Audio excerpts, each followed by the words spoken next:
Every second that passes by, your heart works hard to keep you alive.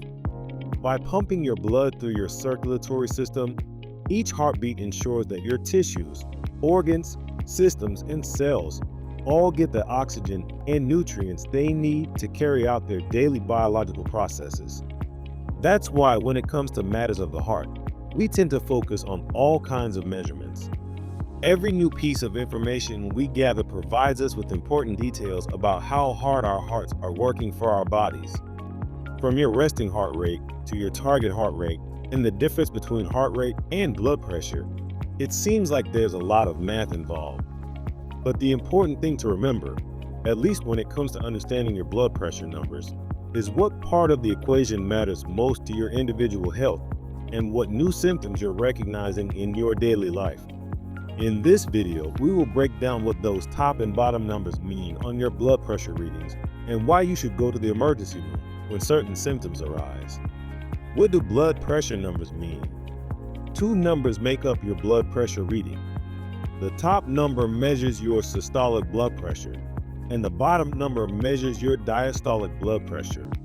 Systolic blood pressure measures the force that's exerted on your arteries when your heart squeezes and sends blood into your arteries.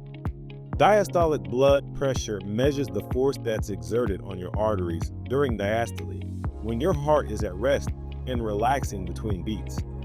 Together, these two numbers can tell you how hard your heart is pumping or squeezing blood into your arteries, and how slow or fast your heart is filling back up between beats. An ideal blood pressure would be less than 120 for the systolic blood pressure and less than 80 for the diastolic blood pressure. If you're interested in measuring your blood pressure at home, a healthcare provider can point you in the right direction on which blood pressure cuffs to use. You can also search the database created by the American Medical Association that contains a list of validated blood pressure monitoring systems and cuffs you can purchase online. When taking your blood pressure, it's important to remember that you should be at rest, seated, with your feet flat on the floor, your back straight and supported, and your arm resting at heart height for 3 to 5 minutes before taking your first measurement. You want to make sure you haven't had any coffee, you haven't smoked recently, and that your bladder is empty, because these are all things that can raise your blood pressure. When measuring your blood pressure at home, you want to take not one, but 2 or 3 measurements separated by 30 to 60 seconds between each measurement.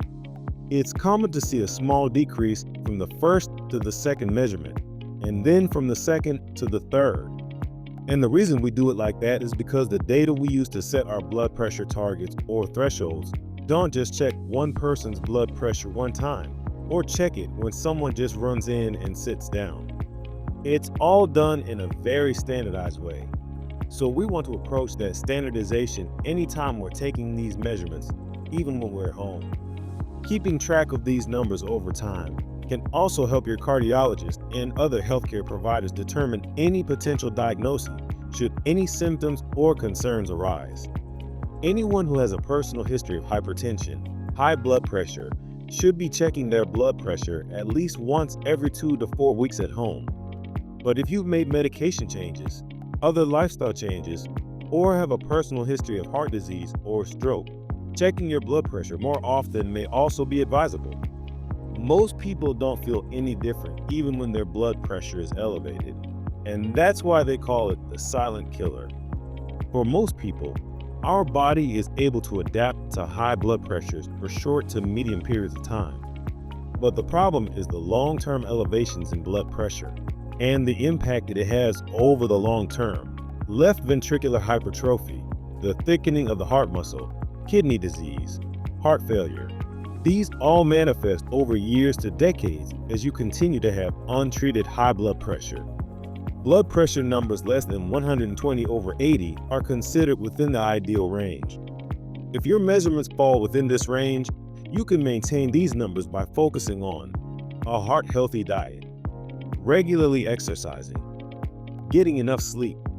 The second category is considered elevated blood pressure, when your readings are consistently between 120 and 129 systolic and less than 80 diastolic. People who have elevated blood pressure have an increased risk of developing high blood pressure unless lifestyle changes are made to help manage their condition. You can also experience blood pressure on the lower end too. If you're getting systolic readings of less than 90, it's considered hypotension, low blood pressure. This can have a variety of causes and can lead to dizziness, fainting, fatigue, and other symptoms. Sometimes, if we have infections or we're dehydrated, our blood pressure can be low. If we have significant bleeding, our blood pressure can be low, and that can be dangerous, particularly more acutely. Without lifestyle changes and proper treatment, low blood pressure can also result in acute kidney injury or stroke. Stage 1 hypertension, high blood pressure, occurs when your blood pressure readings consistently fall within the range of 130 to 110 systolic and or 80 to 89 diastolic. If you fall within these ranges and have a personal history of cardiovascular disease, heart attack, or stroke, a healthcare provider may recommend or prescribe certain lifestyle changes or blood pressure medications to help lower your blood pressure to a normal range. Stage 2 hypertension, high blood pressure, occurs when your blood pressure readings are consistently 140 or higher for systolic and 90 or higher for diastolic. Your heart has to pump against this pressure, and this pressure is then transmitted to all your organs like your brain and your kidneys. The heart has to squeeze against that pressure to actually eject the blood. It's a muscle. So, if you have to squeeze against all that pressure, your heart is going to thicken and it's going to damage itself. Hypertensive crisis, this final category, is severely elevated blood pressure. Anything over 180 for systolic and or 120 diastolic should be addressed urgently. If you get one of these readings, you feel relatively okay and you're not experiencing any new symptoms, wait a couple of minutes and retake your measurements again. If you get the same results, contact a healthcare provider for an evaluation. But if you're experiencing any new symptoms you haven't felt before or something doesn't feel right to you, going to the emergency room is more important than stopping to measure your blood pressure. You should get a medical evaluation and go to the emergency room if you experience any of these symptoms and have a history of heart disease and or have high blood pressure. Chest pain, shortness of breath, difficulty breathing, severe headache, weakness, feeling faint or extreme fatigue, garbled or slurred speech, facial droop. There's no specific blood pressure threshold over which someone needs to go to the emergency department. But if you're having new concerning symptoms you haven't experienced before, these are issues where you definitely need to be seen in the emergency department right away, even if you have normal blood pressure, and especially if you have high blood pressure. Every second counts when trying to prevent a heart attack, and every ounce of prevention you take to make sure your blood pressure falls within ideal ranges can go a long way in the long run. If you would like to get an evaluation or otherwise feeling under the weather, you can always come into American Family Care Joplin for diagnosis and treatment. Our qualified medical providers will have you feeling better fast. Open 7 days a week, 8 to 8 on weekdays and 8 to 5 on weekends. AFC Urgent Care Joplin is located just off of 3rd and Rangeline behind Starbucks. American Family Care Joplin. The right care. Right now.